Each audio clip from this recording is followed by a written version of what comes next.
He anat aquesta tarda a la concentració davant la seu LGTBI de Sant Antoni. L'ambient era de complicitat, de solidaritat, hi ha hagut moments elèctrics. El discurs de l'alcaldessa, però, m'ha semblat preocupant, perquè ha estat un discurs centrat en el populisme punitiu. Això és apel·lant a la policia, a la fiscalia, al compliment de la llei, a l'ordre públic, intentant buscar l'aplaudiment a partir de dir que ella castigarà millor que els altres, que perseguirà i castigarà millor que els altres.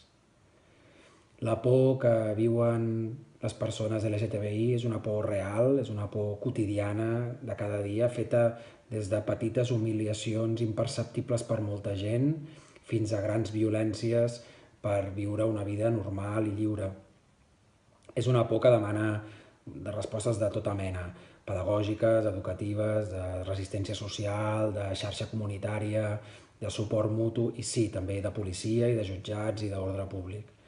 Però quan l'alcaldessa d'una ciutat comença el seu discurs, posa l'èmfasi del seu discurs i busca l'aplaudiment en el seu discurs basat en la idea del càstig, això vol dir que estem caminant cap a formes d'adreçar les qüestions que són més autoritàries, que a més no arreglen els problemes, perquè ni l'homofòbia ni la LGTBI-fòbia se soluciona amb policia, que busca contentar la gent a partir de la idea punitiva. I això seria normal en un Manuel Valls o en una dreta autoritària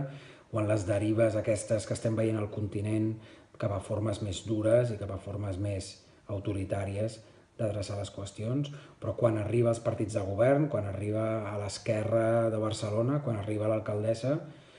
vol dir que anem per mal camí, que potser és perquè les enquestes no li van bé, potser és perquè la qüestió de l'ordre públic s'ha convertit en un problema central en el seu mandat, però és preocupant i és una mala notícia per la ciutat.